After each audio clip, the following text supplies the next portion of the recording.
wife Brenda sometimes says that I was born at the wrong time, and she doesn't mean time of day. She says this because I'm a bit of a nostalgia addict. So, when I received a "Do you remember" email from one of my poker buddies, I found it particularly enjoyable.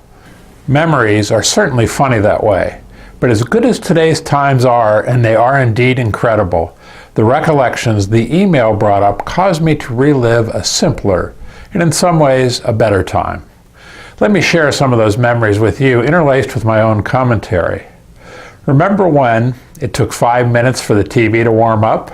I recall watching my first color TV show in the Westinghouse suite of the Shenango Inn in Sharon, Pennsylvania. It was a Sunday night, I was about 9 years old, and the show was Daniel Boone.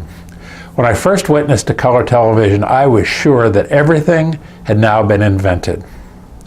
All your male teachers wore neckties, and female teachers had their hair done every day and wore high heels. Dressing up is something I miss. I remember wearing a suit when you went on an airplane, and at least a jacket and tie at dinner. Today in the fanciest restaurants, few ties are seen, and a lot of denim is present. You got your windshield cleaned, oil checked, and gas pumped without asking, all for free, every time. This could be my entire video based on my passion for service, but let's throw out this one thought. A few years ago, Mobil Oil decided this concept was important and started having assistants who would step out to your car and offer help with the pump and with anything else you might need. Wonder what happened to that short-lived idea. It was considered a great privilege to be taken out to dinner with your parents. My favorite was the Sharon Country Club. Didn't happen often, but boy, it was special. No one ever asked where the car keys were because they were always in the car, in the ignition, and the doors were never locked. Hard to imagine today, isn't it?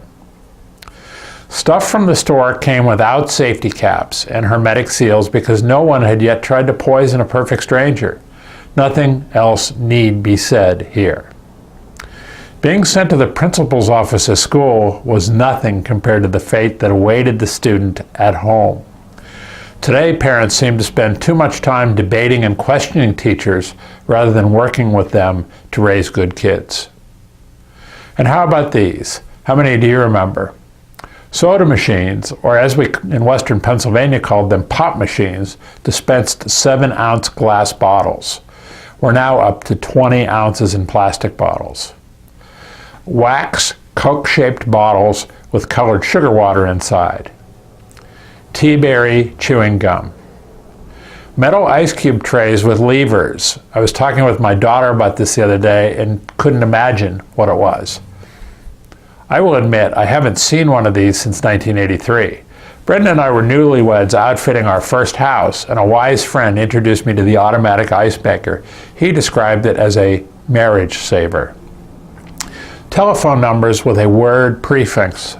Ours, when I was growing up, was Diamond 64019. Home milk delivery in glass bottles with cardboard stoppers. Our milkman actually came into the kitchen, checked the refrigerator, and left us just what we needed.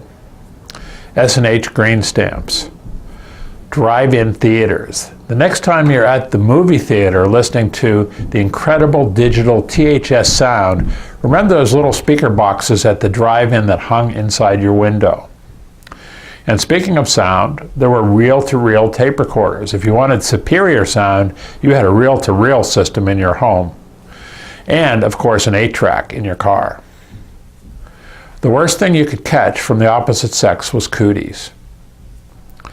The worst embarrassment, and one that I was very familiar with, was being picked last for the team at school. As the email message said, if you can remember most or all of these things, then you have lived. Those were certainly simpler times. Maybe this look back will encourage you to appreciate the simpler things. I know it did for me. I'm John Longstreet with another edition of the Longstreet Beat. Thanks for tuning in, and I'll see you again next time.